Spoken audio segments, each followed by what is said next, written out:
A defensive move. And here they come to the front straightaway. Bell grabs a gear, and that is going to do it. Christopher Bell goes back-to-back super speedway road course winner. Byron second, Reddick third. Chase Elliott, Kyle Busch. Wow, how about Chase Elliott coming all the way back up to a top 5? Fantastic ending of that race. Yes, sir, that is a winning streak, that's for sure. That was a hell of a drive today. That was a great race. Yes, sir. Christopher Bell has accomplished something that has eluded NASCAR drivers for an extended period. At Circuit of the Americas, Bell secured his second consecutive NASCAR Cup Series victory, following his win at Atlanta Motor Speedway just 1 week earlier. This achievement marks him as the first driver to win back-to-back races since Chris Buescher in the summer of 2023, when Buescher claimed victories at Richmond and Michigan. The significance of Bell's accomplishment extends beyond just consecutive wins. He has become the first driver since Kevin Harvick in 2018 to win 2 of the first 3 races in a season. This places Bell in an elite category of competitors who have started their seasons with such dominance. Bell stated this after his victory. We didn't count last week. Last week was a speedway. We didn't have that one circled, but we definitely have this one circled, and I'm ready to keep adding to it. Bell's triumph at COTA demonstrated exceptional racing skill under pressure. He passed Kyle Busch with just 5 laps remaining and successfully held off William Byron, the Daytona 500 winner, to secure the win. The victory represented Bell's 11th career win and established him as a multiple race winner for the 4th consecutive season. The Echo Park Automotive Grand Prix featured 95 laps on the challenging 2.4-mile, 17-turn Circuit of the Americas. Bell's path to victory was anything but straightforward. Starting from the 19th position, Bell encountered immediate adversity when he spun out in Turn 1, often referred to as Calamity Corner, during the very first lap of the race. Despite this early setback, Bell's determination and skill allowed him to recover and gradually work his way through the field. The race featured 4 cautions for 15 laps and a total of 20 lead changes, creating a dynamic and unpredictable environment. Bell's crew chief, Adam Stevens, noted the significance of winning on such different track types. He said, "We don't think there's a track that we go to that we don't have a chance to win. We have everything we need to win every single weekend." The race concluded with a thrilling 4-car battle involving Bell, Kyle Busch, William Byron, and Tyler Reddick. Busch led 43 of the 95 laps, the most of any driver, but couldn't maintain his advantage as the race progressed. Bell explained, Whenever Kyle was leading, I was just trying to be so cautious. Obviously, we know what happened last year. I didn't want that to happen. I wanted to pass him clean. And he was just doing such a good job at running his race, and he could get off the corners just good enough that I couldn't get inside of him. But there I started, peeking a nose, and he bobbled and allowed me to get out front. And whenever I did, I'm like, okay, just don't beat yourself. And those are about the 5 or 6 sloppiest laps I've ever run. One of the most notable aspects of Bell's COTA victory was the clean, respectful racing displayed by all competitors in the closing laps. This stood in stark contrast to the previous year's race, where Bell and Busch had a collision that led to a heated confrontation. Amazing it was to have such respectful, clean, and hard racing. I mean, that was just, it was a beautiful ending to a race. Even Busch, who saw his winless streak extend to 60 races dating back to 2023, acknowledged Bell's skillful driving.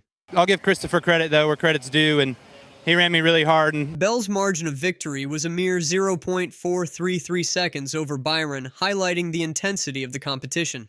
Byron, who had his own battle with Reddick for position, explained his approach to racing Bell. He said, "I couldn't never get beside Bell. We've always raced well together. I didn't want to move him blatantly." In a post-race interview, Bell expressed how he focused on redemption for the previous year's incident. "I just had to redeem myself from last year. I think everyone in the garage by this point knows that I'm going to do it the right way, and last year was an oopsie on my part. Glad I didn't have to do the same thing." Kyle Busch also recognized Bell's clean approach. I'll give Cristopher credit, though, where credit's due, and he ran me really hard, and I was a complete butthead, but he did a great job working me over and just doing it the right way and being able to get by. So congrats to him. Good job to the 20 bunch. While Bell's victory captured the headlines, several other drivers delivered noteworthy performances at COTA. William Byron, the Daytona 500 winner and defending COTA champion, secured a second-place finish. Tyler Reddick, who started from the pole position, completed the podium in 3rd place. Chase Elliott demonstrated remarkable resilience after being spun by Ross Chastain in turn 1 on the first lap, which resulted in a broken toe link. Despite dropping to the back of the field, Elliott fought his way forward to finish 4th. Elliott said, "It was just a crazy day, really.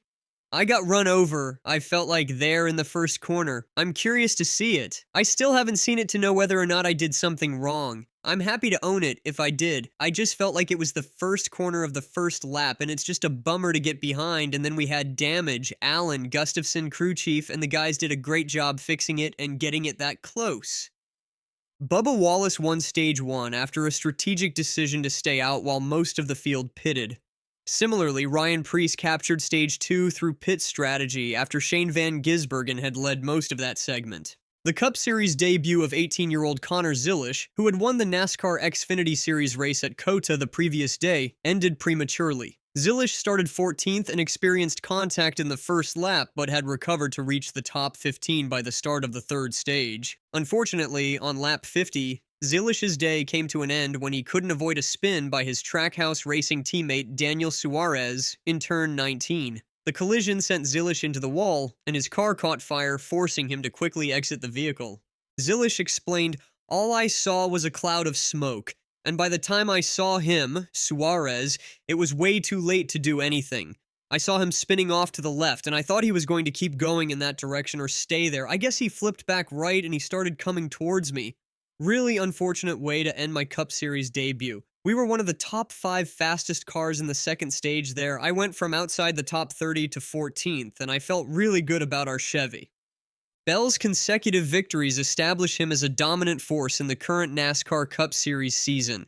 Having achieved wins on 2 completely different track types, Atlanta's Superspeedway and COTA's road course, Bell has demonstrated remarkable versatility.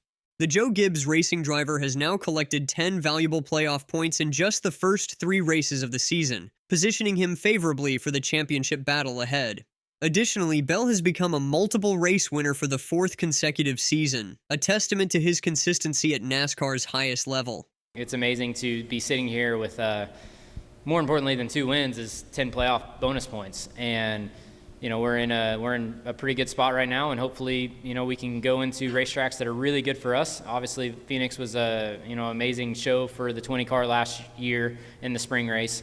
So, yeah, I mean, they're great racetracks for us, and more importantly, they are extremely important racetracks. With Phoenix being the championship event, Vegas being in the round of 8, there are 2 racetracks where you have to be good at if you're going to compete for a championship. So, yeah, everyone knows that. An intriguing aspect of Bell's road course success is that 3 of his 11 Cup Series victories have now come on such tracks. Bell himself expressed surprise at this development. He said, "It's pretty cool. I never in a million years would have thought that I would be sitting here with 3 out of 11 Cup wins on road courses.